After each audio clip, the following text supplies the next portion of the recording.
다윗이 사울과 이야기를 끝냈다. 그 뒤에 요나단은 다윗에게 마음이 끌려 마치 제 목숨을 아끼듯 다윗을 아끼는 마음이 생겼다. 사울은 그날로 다윗을 자기와 함께 머무르게 하고 다시 아버지 집으로 돌아가지 못하게 하였다.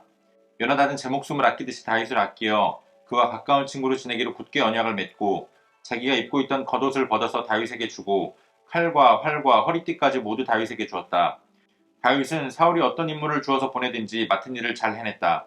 그래서 사울은 다윗을 장군으로 임명하였다. 온 백성은 물론 사울의 신하들까지도 그 일을 마땅하게 여겼다. 다윗이 블레셋 사람을 쳐 죽이고 군인들과 함께 돌아올 때에 이스라엘의 모든 성읍에서 여인들이 소구와 꽹과리를 들고 나와서 노래하고 춤추고 환호성을 지르면서 사울을 환영하였다. 이때 여인들이 춤을 추면서 노래를 불렀다. 사울은 수천 명을 죽이고 다윗은 수만 명을 죽였다. 이 말에 사울은 몹시 언짢았다. 생각할수록 화가 치밀어 올랐다. 사람들이 다윗에게는 수만 명을 돌리고 나에게는 수천 명만을 돌렸으니 이제 그에게 더 돌아갈 것은 이 왕의 자리밖에 없겠군 하고 투덜거렸다. 그날부터 사울은 다윗을 시기하고 의심하기 시작하였다. 바로 그 다음날 하나님이 보내신 악한 영이 사울에게 내리덮치자 사울은 궁궐에서 미친듯이 헛소리를 질렀다. 다윗은 여느 날과 같이 수금을 탔다. 그때 사울은 창을 가지고 있었는데 그가 갑자기 다윗을 벽에 박아버리겠다고 하면서 다윗에게 창을 던졌다. 다윗은 사울 앞에서 두 번이나 몸을 피하였다.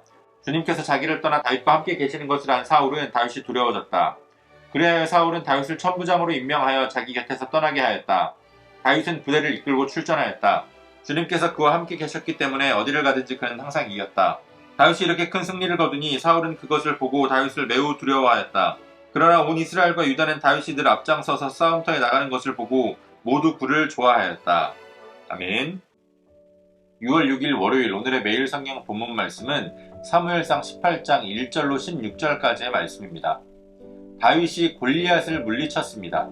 아버지 심부름을 하던 소년 다윗에게 모두의 이목이 집중되었습니다. 사울도 그랬고 사울의 아들 요나단도 그랬습니다. 사울이 다윗을 돌려보내지 않고 그대로 자신의 곁에 두게 됩니다. 오늘 본문을 보면 그러한 다윗을 대하는 요나단과 사울의 태도가 굉장히 대조적인 것을 볼 수 있습니다. 요나단은 다윗과 둘도 없는 우정을 나누게 되고 한 사람은 이루 말할 수 없는 질투에 휩싸입니다.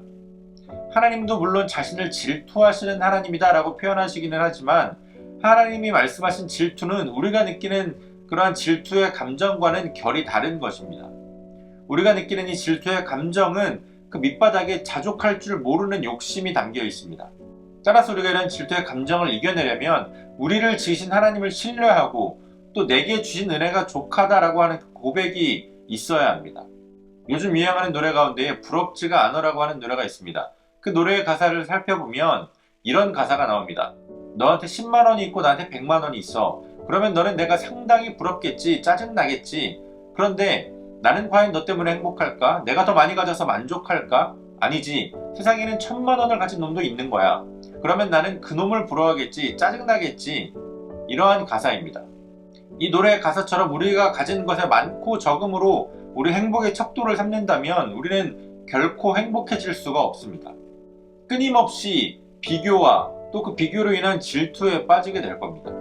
그렇기 때문에 나를 지으신 하나님께서 나에게 충분한 은혜를 주셨고 오늘도 나는 그 은혜로 살아간다라고 하는 고백이 있다면 질투에 빠질 위험도 없다라는 것이죠.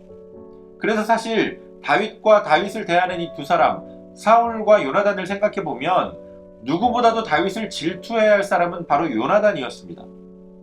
다윗은 골리앗을 쓰러뜨렸고 아버지의 총애를 받았고 또 이스라엘 군대의 장군이 되었습니다. 앞으로 사울을 이어서 왕이 되어야 할 요나단에게 있어서는 가장 큰 경쟁자였던 겁니다. 그러나 요나단은 왕자의 신분을 나타내는 자신의 겉옷과 칼과 활, 허리띠까지 벗어주면서 우정의 언약을 맺었습니다. 반면에 오히려 다윗을 총애했던 사울은 사람들이 다윗을 높이자 그를 질투하기 시작합니다. 비록 여인들이 사울은 수천 명을 죽이고 다윗은 수만 명을 죽였다라고 노래를 불렀지만 오늘 본문에 나온 것처럼 그들은 그렇게 춤을 추고 노래하면서 사울을 환영하는 사람들이었습니다. 그럼에도 불구하고 그들이 다윗을 조금 높였다라고 해서 그것을 불쾌하게 여기고 다윗을 질투하기 시작한 겁니다. 이미 하나님과의 관계가 끊어진 사울은 그렇게 질투의 감정을 느낄 수밖에 없었을 겁니다. 왜냐하면 그는 이미 하나님께서 자신을 왕으로 세우셨음에도 불구하고 백성을 두려워하는 사람이었기 때문입니다. 자신을 향한 하나님의 심판의 말씀이 선포되었을 때에도 자신을 향한 하나님의 심판보다 백성들 앞에서 자신의 체면을 더 중요하게 여겼던 사람입니다. 그렇기에 다윗을 향한 백성들의 관심과 그 애정이 사울로서는 불쾌할 수밖에 없었고, 그로 인해 다윗을 미워할 수밖에 없었던 겁니다. 그러한 사울에게 악한 영이 내리자 자신을 위해서 수금을 타던 다윗을 향해 창을 던지게 됩니다. 오늘 본문에 다윗이 2번이나 피했다라고 강조하고 있는 것은 다윗이 결코 운이 좋아서 요행으로 피한 것이 아니라 하나님께서 그를 보호해 주셨음을 나타내는 그러한 기록입니다. 사울 역시 다윗이 피한 것을 보고는 하나님께서 그와 함께 하심을 알고 다윗을 두려워하면서 그를 천부장으로 임명해서 자신의 곁에서 멀리 떠나보냅니다. 그러나 그러한 사울의 선택은 결국 다윗이 계속해서 승전을 하게 했고, 또 그로 인해서 더 백성들의 호감을 높여주게 되었습니다. 질투로 행한 일이 오히려 더 깊은 질투거리를 만들어냈습니다. 질투만큼 더 불신앙적인 감정도 또 없습니다. 우리에게 부족함 없이 채워주시는 그 은혜를 고백하며 자족할 수 있는 믿음이 우리에게 필요합니다.